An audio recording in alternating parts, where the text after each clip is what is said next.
Welcome to conversations. मैं आपका host, आपका दोस्त मुख्तदर खान, और आज मैं आपसे एक सिंपल सा सवाल उठाना चाहता हूं जिसका जवाब देने की मैं कोशिश करूंगा कि साउथ एशिया यूरोपियन यूनियन की तरह क्यों नहीं। देखिए, इतना कॉमन कल्चर है, इतनी लंबी कॉमन हिस्ट्री है, इतना कॉमन जोग्राफी इतनी टाइट है। मिसाल के तौर पे बांग्लादेश को देख लिए, कम्प्लीटली सराउंडेड बाय इंडिया। तो इस तरह से मतलब नेपाल सिवाय इंडिया या मे बी चाइना थोड़ा बहुत, उसके अलावा उसका कोई नेबर ही नहीं है।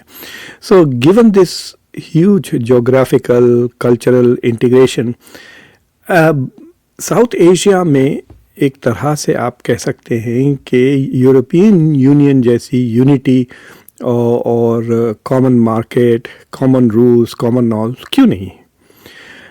मैंने कहीं पढ़ा था कि जब आप पाकिस्तान के कोर्ट्स में जाते हैं या बांग्लादेश के कोर्ट्स में जाते हैं, then they side decisions, at least आज से 10-15 साल पहले they used to side decisions from each others courts.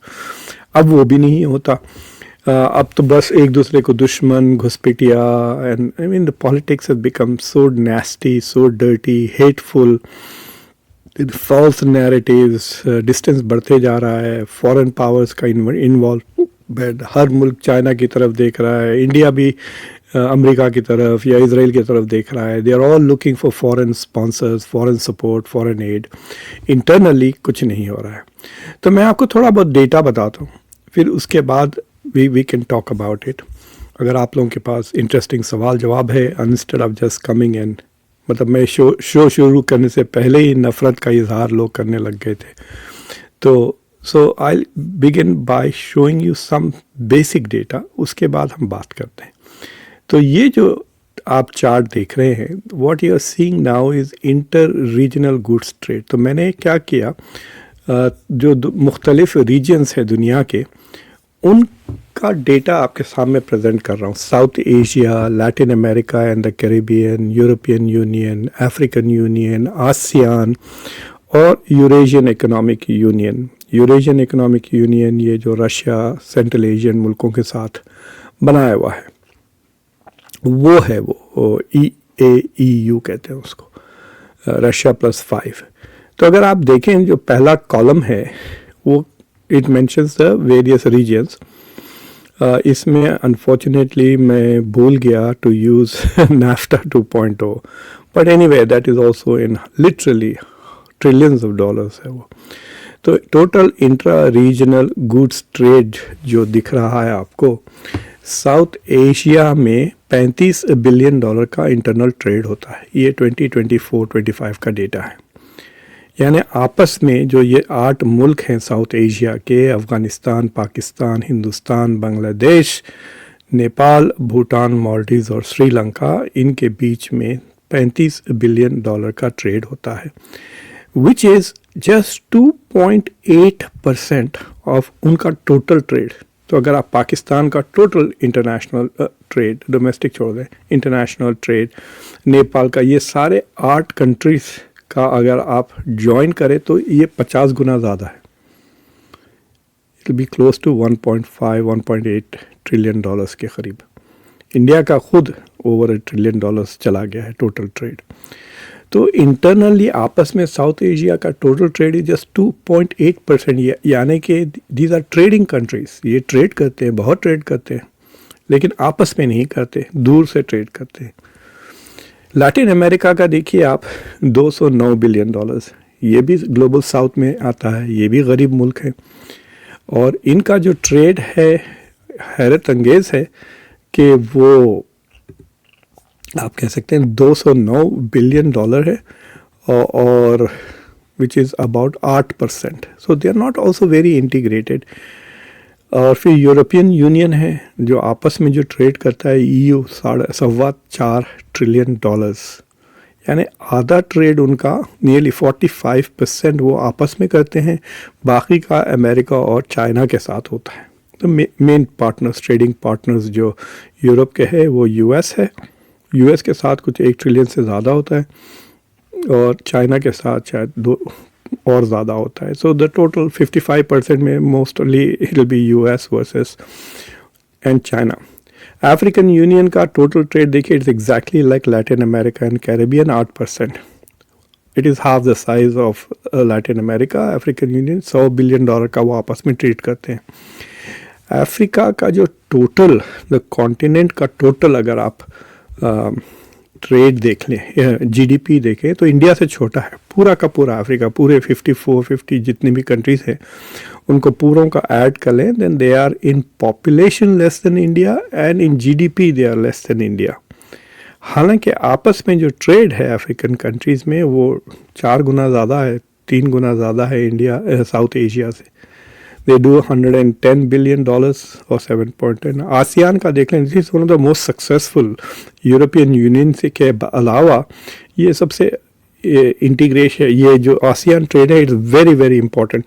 ASEAN is doing phenomenally well. Malaysia, Indonesia, Thailand, Myanmar, Singapore, ये सारे कंट्रीज एशिया के, they are doing phenomenally well. इनका trade China के साथ भी है, इनके ताल्लुकात अमेरिका के साथ भी है, इंडिया के साथ भी they are improving their relation. So ASEAN is doing phenomenally well. $400 billion का उनका आपस में ट्रेड है. हालांकि ये सारे के सारे बड़े छोटे छोटे मुल्क हैं सिवाय इंडोनेशिया के. Okay, they are all countries with small populations, लेकिन 12% है उनका internal trade. So that gives you total. ये रशिया और सेंट्रल एशिया, ये थोड़ा मुझे सरप्राइज़ हुआ कि $50 बिलियन का ही ट्रेड करते हैं ये. It's only 5.8%, which is very surprising, क्योंकि ये सारा का सारा जो EEAU का जो कंट्रीज़ हैं, पूरे के पूरे रशिया +5, ये पूरे के पूरे सोवियत यूनियन के कंट्रीज़ हैं. They are formally part of the Soviet Union. तो इनका डोमेस्टिक ट्रेड नहीं होता था सोवियत यूनियन में पहले. So I find this surprisingly low. मैं समझा था कि this would be much higher. तो ये है सीरियस. सो आप देख लें, South Asia is clearly the worst region when it comes to international trade. उसका नंबर्स याद रख लें, then I will try to explain. 2.8% is, हालांकि they are big trading zones compared to European Union where 45% internal trade होता है उनका. I'm sure कि China के राइज होने से पहले अगर 10 साल पहले जाते तो the internal European trade would have been much more. तो अब मैं आपको साउथ एशिया का डेटा दिखाता हूँ. इसको निकालते हैं यहाँ सर, और फिर आप ये देखिए, ज़रा कॉम्प्लिकेटेड है ये ग्राफ, तो मैं आपको पॉज करके देखना है तो देख लें इसको, but I will show you something more. Okay, so अब ये जो डेटा है इसको गौर से करें. इसे 8x8 मैट्रिक्स है. What I am basically showing is every countries trade with every other country. तो अब इसमें देख लें, पहले ही जो कॉलम में देख लें आप, अफ़गानिस्तान है और पहले रो में अफ़गानिस्तान है. अफ़गानिस्तान का ट्रेड अफ़गानिस्तान से, I am not looking at domestic trade, इसलिए डैश है. तो जो पहला टॉप रो है, it will give you Afghanistan trade.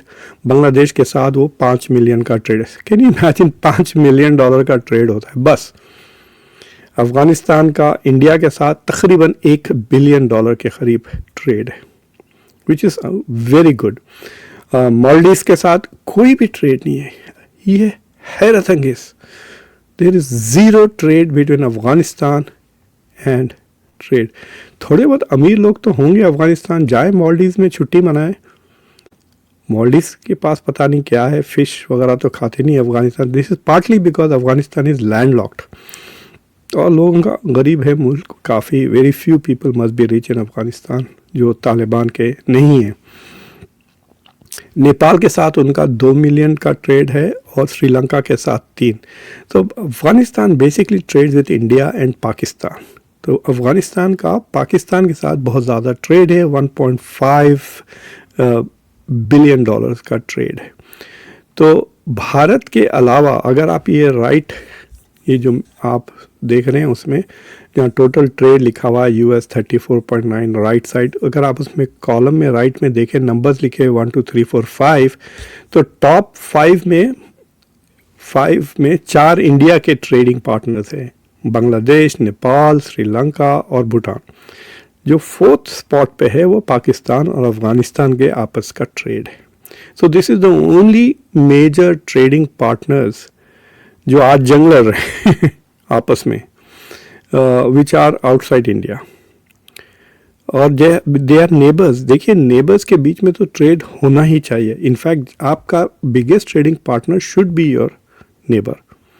पहले अमेरिका का सबसे बड़ा ट्रेडिंग पार्टनर कनाडा हुआ करता था, अब वो मेक्सिको हो गया है.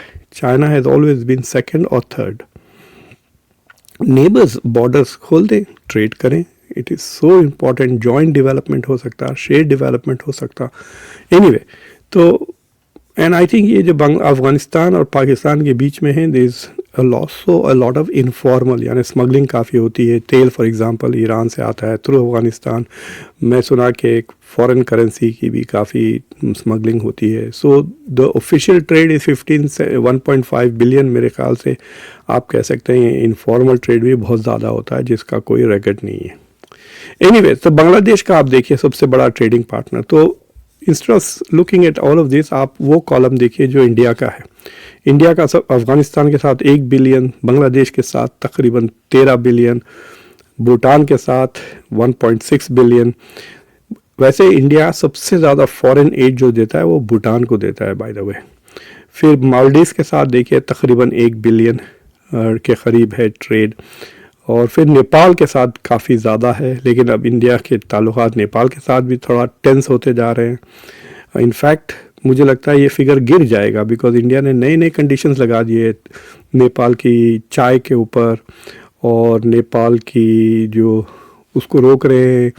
नेपाल से 1 या 2 चीज़ें आती हैं, उसके ऊपर काफ़ी रिस्ट्रिक्शंस इंडिया ने पिछले 2-3 महीने में लगाए हैं, जिसके वजह से फैक्ट्रीज़ बंद हो रही हैं. People are losing jobs in Nepal. India is putting pressure on Nepal, economic pressure. तो ये जो $7.8 बिलियन का फिगर है, मेरे ख्याल से वो कम हो जाएगा. पाकिस्तान के साथ अभी भी क्लोज टू 1 बिलियन था, बट ऑपरेशन सिंदूर के बाद मेरे ख्याल say that has drop significantly 2.5. ये जो डेटा है 24-25 का है, बिकॉज 25-26 का अभी पूरा डेटा आया नहीं. एंड देन फाइनली श्रीलंका के साथ देखें, so India is doing very well with at least 1, 2, 3, 4, 5, 6 मुल्कों के साथ. सिवाय अगर आप देखें, इंडिया हैज़ नियरली $1 बिलियन का trade with nearly every country in the region. Afghanistan, Bangladesh, Bhutan, Maldives, सबके साथ तकरीबन 1 बिलियन. यानी ये जो 917, 998 है अफगानिस्तान और मालदीव्स का, मेरे ख्याल से ये बढ़ भी गया होगा, because like I said this is about a year old data. Bhutan के साथ भी काफ़ी ट्रेड है. So India is doing. अब सवाल ये उठता है, कैन इंडिया डू बेटर? सो इसमें 2 चीज़ें हैं. एक कि मेरे ख्याल से India can do much better with all of these countries, specially with Pakistan. और दूसरी चीज़ ये है कि दूसरे जो मुल्क है वो आपस में क्यों नहीं ट्रेड कर रहे हैं. That is the big question that I want to ask, कि why are other countries not asking this question. ये सवाल इज़ द क्रिटिकल क्वेश्चन. तो ये है, this is pretty sad picture actually, you know. ये खित्ते का पॉपुलेशन इज़ सो ह्यूज. तकरीबन 2 बिलियन पीपल रहते हैं, 2 बिलियन के करीबी समझिए. 1.5 इन इंडिया, पाकिस्तान, बांग्लादेश मिलाएं तो 400 या close to 2 billion people, and their trade is $35 billion. You know, सारी दुनिया का $35 ट्रिलियन है ग्लोबल ट्रेड. इसका ये 1% हो रहा है बस. It is very very sad. में अफसोस होता है मुझे. For what? For nothing, for absolutely nothing. मैं आपको एक चीज़ बताता हूँ कि मैं सोच रहा था इसके ताल्लुक से कि लाइक व्हाट्स द डील भाई. तो मैं आई हैव रियलाइज के what we need to understand is कि there are 4 broad categories,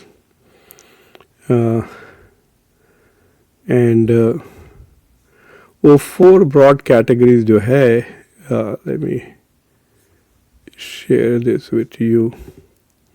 हाँ, तो अगर आप देखें तो what I'm trying to say is that the commonalities अगर आप देखें इन मुल्कों के बीच में, so the commonalities में you have culture which is so common.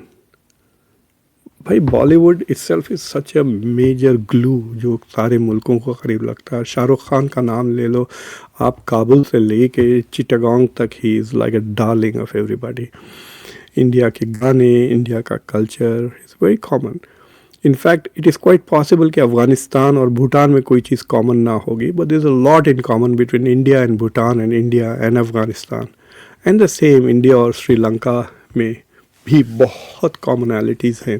Sri Lanka is slightly different, they have a lot of East Asian influence जो मैं इंडिया में आपको नज़र नहीं आएगा. लाइक मलय प्रेजेंस आपको जिस तरह नज़र आता है श्रीलंका में, you can't see that in India. इन मतलब उतना विजिबल नहीं रहता, इमीडिएट नहीं रहता.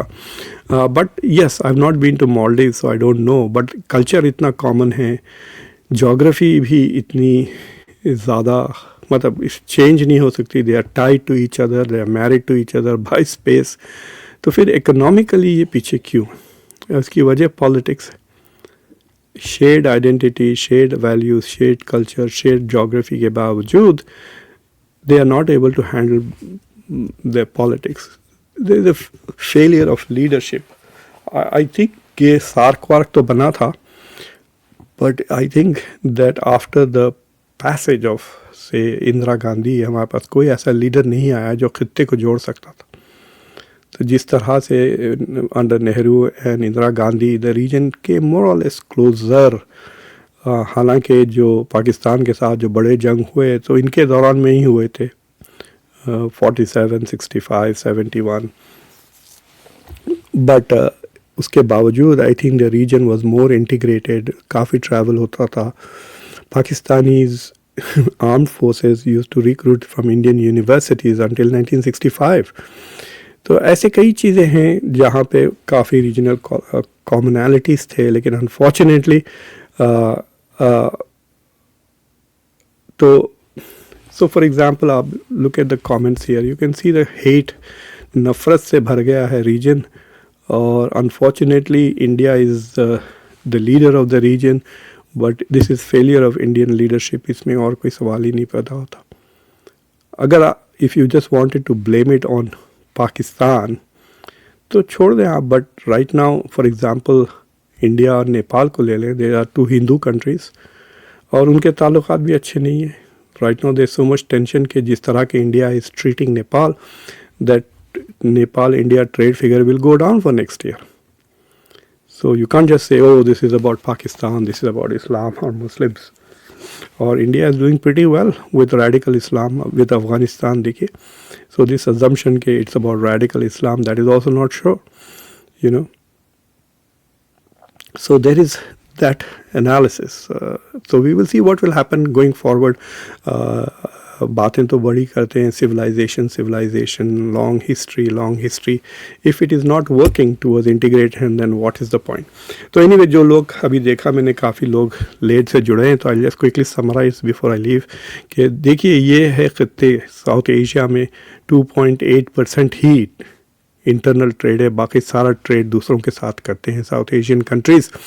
और फिर अगर आप देखें लैटिन अमेरिका और अफ्रीका और नियरली 3 times बिगर एट 8% कहिए आप. फिर सबसे ज़्यादा यूरोपियन यूनियन का इंटरनल ट्रेड है. The European Union is also a lot like South Asia, similar shared culture, similarly languages, values, long common history, but also long common violence, internal violence. लेकिन they have, after World War II, they are able to rise above those politics. उन्होंने जिस तरह से liberal values को घेरा है, तो the European liberal values ने उनको यूनाइट कर दिया है. अभी भी they are, in spite of all the tension, they are still united. They have become a political force. वहाँ पे जो डोमिनेंट पावर्स थे, फ्रांस और Germany, they have not fought a war now since 1945. They have worked together, so they have shown leadership. उस तरह की leadership India में नहीं. इंडिया और पाकिस्तान की कोई जंगें उतनी नहीं हुई जितना जर्मनी और फ्रांस की हुई हैं over centuries. The brutality of those wars are unbelievable. hundreds of millions of लोग मारे गए भाई. उसके बावजूद they have been able to rise above that and do that. That is the difference between development and underdevelopment. एक जो बड़ा problem है फॉर द रीजन इज़ कि ये पोस्ट कॉलोनियल रीजन है, तो इसके जो कॉलोनियल शैल वी से जो ज़ख़म है वो अभी तक मतलब they have not been healed, मतलब ज़ख़म अभी तक ठीक नहीं हुए, कई साल हो गए। 1947, 48, by 50 everybody were nearly independent, Bangladesh 71 में बन गया। So it's a pretty sad thing, मतलब I have मतलब I don't know what to say about it, right? जो लोग बातें कर रहे हैं देख रहा हूँ मैं, they are not contributing to improving the situation, but वो अपनी नफ़रत का इजहार कर रहे हैं। And yes, there seems to be that आजकल साउथ एशियन आइडेंटिटी की एक निशानी है that oh we hate Muslims, this is our identity, this is our new religion, that we hate Muslims for what they did 500 years ago, what they did 300 years ago, इस तरह की चीज़ें। So well, if you want to live in that hate, live in that hate, because जैसा world बढ़ रही है दुनिया में, sustainability वगैरह is all of that is not going to happen without some kind of open जो challenges हैं, whether it is challenges with water or whether it is challenges with environment disasters, that's not going to happen unless they have very good cooperation regimes. कब तक waste पे depend करोगे for security, for trade, for science, for technology? Anyway, thank you very much for watching conversations. Please channel को like करें, video को like करें, bell icon ज़रूर दबाएं, इस चैनल को सब्सक्राइब करें और दूसरों के साथ ज़रूर शेयर करें। अंटिल नेक्स्ट टाइम, मैं आपका होस्ट, आपका दोस्त मुख्तदर ख़ान। Take care.